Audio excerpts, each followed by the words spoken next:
Hey guys, welcome back to Beast Quest, special number 20, Magror, Ogre of the Swamps. That's right guys, we are on the 20th special now of Beast Quest. We're almost done now. I believe I've got 24 to do and the other two haven't been released yet.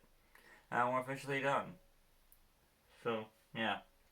I'm pretty sure me and Adam are counting 25 and 24, no, 25 and 26 as they've been officially released.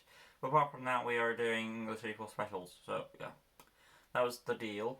Together as a collaboration. So stay tuned for that. But yeah, like always, in-depth story analysis of the Magror reports on the Civic Adventures. If you haven't already, make sure you've read this book before watching this review. But that being said, I finished this book around last night. I couldn't bother to review it on the same day because it was basically the time where I should go to bed. And the story made me tired anyway, so. As it wasn't boring, but stories that put people to sleep. Heck, the story put my mum to sleep. That happens. Anyway, though, apart from that, let's just get on to the review. So, let's begin. Yeah. This story is actually being told by Tom. It takes place in the past before Taladon became Master of the Beasts. Either a member or a young version of Harkman, which we later found out at the end is probably the same Harkman, was facing off against the latest Master of the Beast, Leonard, for a sparring fight. Leonard was stuck and defeated Harkman pretty easily. So Squire Taladon took on the fight, giving the Master of the Beast a run for his money. And for some reason, the golden armor wasn't working. Anyway, before the fight could continue, a portal opened with the King of Gorgonia popping through, claiming he was being followed by danger. But before young Adaro could close the portal, out popped a swarm of dragon-like creatures. Everyone fought off the dragon creatures. Yes, the book says they are bat-like creatures, but to me they look more like dragons to me. Anyway, they were revealed to be made of magic. So once all were killed, the Gorgonian king explained Malville has taken over. They were going to send Leonard, however, he seemed too cowardly to go, so Taladon decided he would go instead. There was an argument who to send, but in the end the king decided King Theo, who's the current king at the time, decided to send all three who would go, Leonard, Taladon and Harkman. They all went through and were teleported as close as the castle as Adaro could take them. They spotted some people and went to ask for information, only to have a nasty fall. Okay. Leonard, being the coward, he basically ran away, making our true heroes get captured and have fruit and veg thrown at them by Gorgonians, who accused them for working with Malville and stealing their children. Leonard was able to help, but was still too much of a coward. But then Taladon spotted one person aside from Leonard, not throwing veg. But before anything else, they were going to be whipped. Suddenly, the whip was turned into a snake and slithered off. It turns out the person who did nothing apart from Leonard was a wizard. He helped our heroes escape, and after losing the mob, the wizard revealed himself as Kato, the Wizard of Gorgonia, who I believe is the guy Tom meets in Akira. Correct me if I'm wrong. Anyway, he warns them of something dangerous. However, the mob returned. The mob returned before he could finish. Kato tries to warn them of this big danger, but they had to get out of there because the mom was coming back, so he never got to finish that sentence, making Taladon lose his allies and was about to get pounded. There was a scuffle and Taladon slipped away, bumping into a blacksmith who further explained about the stolen children, which I didn't mention, but yeah, Marvel stole some children. He explained about his blacksmith days, which reminded him of his brother, Henry. Anyway, Taladon reunited with his allies. They had gotten horses, picked up Leonard, and rode off until they reached the swamps, where they would have to go on foot. Taladon remembered that Kato was trying to warn them about something, but just then they came across a girl with glowing green eyes, which is where I got finally interested, because the idea of the concept of these three warriors bumping into this creepy girl, like you got this scene in the swamp, then there's this girl with the creepy green eye, like something's ominous there. It kind of reminds me of what I'm going to be doing for Delilah stuff. So that's good. It's just like those little moments do help. The girl skipped away and led our heroes to a spot where where suddenly Magror the ogre arrived, and the girl had vanished. Our heroes tried their best, but were overwhelmed by the ogre. He grabbed Leonard and pressed Taladon down. One more press would be his end. Taladon used his shield to save himself, and after a bit of arrow firing, Leonard was free, and they all fled. Taladon came to the conclusion the girl led them to the ogre on purpose, so they could kill him mostly. They managed to lose the ogre to find the castle of Malvel. However, the ogre was back there and there was nowhere to run.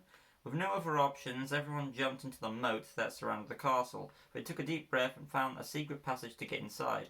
Hogman finally asked what was the deal with the golden armor. When the answer seemed obvious, it wasn't working because Leonard wasn't worthy, which makes me wonder why he was chosen in the first place to wear it.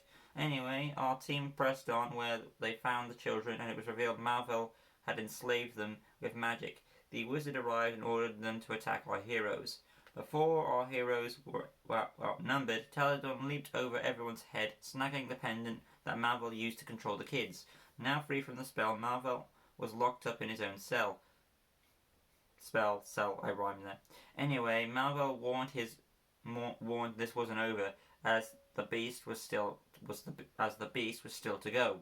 And of course, Magror burst in, and Malvel revealed Magror eats kids, which implies when Malvel was done with the kids, he was going to feed them to Magror. By the way, I should that's another thing I need to mention real quick. I believe last book I pronounced the name Magror, but I changed it to Magror because I think I agree with Adam's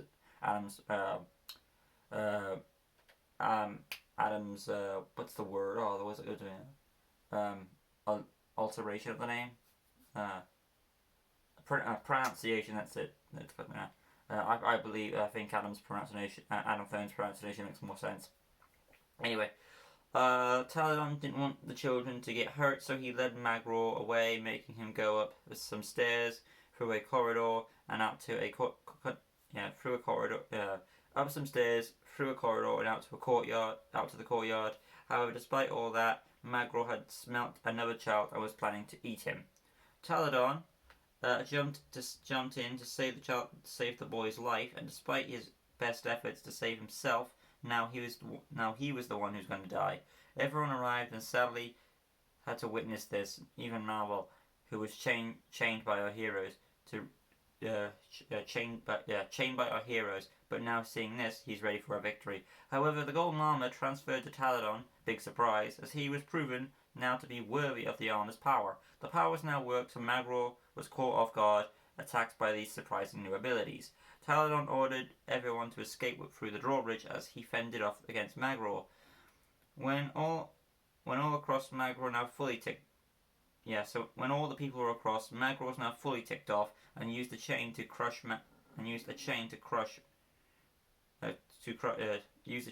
Taladon. But now Taladon knew he had fully won, easily disarming the brute of the chain and snake hair, which he had. He demanded he surrender, and surprisingly, the beast actually did, as he was sent back to the swamps, to whence he came. Later, everyone thanked our heroes, realizing some of our teams can't be trusted. Malvel was locked up, but once again our heroes reminded them to be careful, as no evil wizard was more dangerous than him, further reminding us who the best villain is. And with that, our heroes teleported home. The royal family and the Gorgonian king thanked our heroes for everything they've done. With the king of Gorgonia departed, both Hogman and Leonard accepted him easily as the new master of the beasts. Then Adro showed him all the knowledge he would have to learn, but Taladon asked the question why the armor chose him when he had done nothing special in his life, and Adro explained it wasn't about what fancy things he'd done, but what he was willing to do despite everything against him. And Adoro further explained it would carry on through his children. Tom ended the story happy, feeling his father was there and he had been with him on another quest in a way. But yeah, that is essentially the analysis story portion of Magbor. So it's actually very good. It's better than I expected it to be. I mean, I wasn't expecting it to be a prequel to Beast Quest at all. So you could put this special, as this is technically the first special in the special order, if you think about it. It should be the first one. you know, and then the Drunk Clown should be the second one technically. So technically this is the first one, but it's actually in the, I don't know, you can put it where you like on the timeline. But yeah. Anyway though, first 20th is up to you. Nonetheless though, Magror is interesting. It's got a lot of unique concepts to it. A different take for the story, um, giving us a it's like the Tempera book where it's like a new perspective on things. Did it accomplish it better than Tempera? At first I was going to say no, but then I want to say kind of mellowed out in the end and made me change my mind. So, I would say so. I would say so. It's hard to choose because Tempera is the only thing that lacked on Tempera was the Beast, as in it was a plot device that was used to keep the the concept going of the time travel. Once that was beaten, time travel game is over. So, Magror got more moments to shine. I think I enjoyed, um, even though I do appreciate Tom in the alternate dimension, I knew he was going to get out no matter what because that's what the hero does. But when it came to a prequel story, even though it's a prequel, we know Talon's going to survive. But it was nice to see how he got the golden armor and stuff. So that was pretty awesome. Anyway, though, let's get to the characters. Since we have a different batch, the ones I'm counting are Taladon, Leonard, Hartman, Kato, Malvo, Magror. Kato barely makes the cut, but whatever. So yeah, interest this time we have three main heroes. First is Taladon, the main character, Leonard, the comic relief, and Hartman, the tough badass, basically. Anyway, though, Taladon is our main character, big surprise, as it's his journey as Squire to show himself that he's actually he doesn't admit it at first or doesn't know it, but later it's revealed he is actually he's the rightful one to wield the golden armor, and he proves that both in the beginning of the book, willing to, because that's the perfect explanation. Like even though Taladon doesn't say it himself, there are times where he's willing to do things that Leonard is not, which basically proves his characters by giving. So in a way, Leonard is kind of pointless, but kind of not, and I'll get to that in a bit. Because like in the beginning, he's willing to go and step into the fight when Hartman gets beat. He's willing to take on this big quest first. Like when Leonard says no, Talon says yes, I'll take care of it. So even before he knows it, there are moments in the book where he's willing to do things. He's willing to go he's willing to expect things from not he's willing. He believes that things can be done. He always sees the bright side on things. He's like the heart keeps everyone together. So that's the reason why he's worthy of the title. So, but even before he knows it, there are hints and elements in there that prove that he's going to be the king. But yeah, moving along. So, I would say, of course, Talon's best moments are him trying to save that one kid at the end when he gets the golden armor. Yeah, so Talon it's nice to see him as a main character role. So that is nice. Leonard, Master of the Beasts, is kind of, in my opinion, the worst Master of the Beasts I ever came across. I'm not sure why he got the golden armor. Unless, there weren't any other warriors at the time to wear it. No list of kin, nothing. Not forgetting Amelia, of course. Well, I don't really count him. Should we count Amelia? I mean, no, I don't think we should, because neither Tom. Tom was officially Master of the Beasts at the time, but Amelia, she was trying to earn it, so she never got it. Moving on though, like I said though, Leonard is probably, in my opinion, the worst Master of the Beasts ever. The armor doesn't work for him. He's a coward. If it's meant to be for comic relief, but to be fair, even though he's a coward and it's comic relief, I feel like it's he's basically a plot device for Taladon to, what a Master of the Beast should not be like. A coward. Someone who's not willing to sacrifice themselves in danger and stuff like that. He's full of himself, kind of like Gilderoy Lockhart from Harry Potter. That's the way I see the character being portrayed. When he's gloating or bloating off his ego. And when something bad happens, he's like, I'll just leave, like Harry Potter, I'll just leave you to take care of it. Bye. So, yeah. He's kind of I want to say a fraud at the same time, but at the same time he's not kind of a fraud. He's more in is it like he was chosen to wear the armor, as in by the king, I'm guessing, and he's just trying to live up to its reputation. So, but yeah, I would say he's basically a good foil to Taladon. So we can see another reason why Taladon is another worthy contender for the title. Moving on to Hartman, who's basically we see a good friendship bond between these two, between Taladon and Hartman, as they put each other's throats through most of the story because Leonard's kind of a coward. At the beginning, at the fights, and then we see them get in a trap together at the stocks, and then they get united, and they get to bond by talking and stuff like that. So there are several moments of them bonding through the story.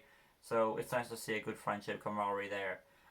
Kato is the wizard of the story more often than not, even though he didn't get much to do. He saves our heroes in the town, I believe, and then he thanks them at the end. I do mention for one thing, Gonkiyama, he did tell them about them, or tried to tell them about the beast, and what Malva has done according to his plans. So I feel like he was kind of a relevant character to say. But yeah, he was another plot device, but something that was needed to progress the story. Malvel is the villain of this book, big surprise. It's surprising that even back then he wasn't stopped. It took Tom to defeat him. Now to be fair, our heroes do defeat him by locking him in a cell, but of course he's going to get out one day and do it again. But yeah, this is probably Malvel's weakest plan, and not because of what he was attempting to do, but how he got beaten. Like his plan is to take these children, make him do it. Well, when I think about it, his plan's kind of lame too. Take these children, do my work, and then let Magror eat them. And even then, it kind of sounds lame. And as for how he gets defeated, it's kind of pathetic, really. After all the big stories we've been hearing about Malvel, he gets beaten so flipping easily. Oh, that's another, and then it just proves another reason why Taladon, even without the armor, he bet the sorcerer, basically. Yeah, even without the armor, Taladon bet the sorcerer. Taladon leaps over everyone's heads, avoiding all the children, snags the pendant that controls the kids, breaks it, grabs Malvel, throws him in a cell, then he's chained up, and that's basically it. So another reason why Taladon is worthy of the title, and it just makes the villain Malvel will feel kind of weak. I mean, I buy throughout them saying that Malvel is the dangerous sorcerer in the world. Well, as in the whole series, we agree on that. But as in this book on its own, even if Malvel is the only sorcerer, saying he's the greatest evil wizard of all time, it's kind of a demeaning. Anyway, though, that's just my thoughts on Malvel. Magror, it's a generic four-arms beast, and I say four-arms in Ben 10 / Machamp / that guy from Mortal Kombat X. Basic four-arm strength character, also Apex. Four-arm strength character. He does wield the chain, but that's kind of a weapon he snags from the castle of Malvel, so I'm not counting it. Each children has a field advantage in the swamps, so yeah, basic abilities stand. But Magror is a nice first. I like that we have like a nice easy boss for Taladon to fight, so we could see the progression. So yeah, I do like that.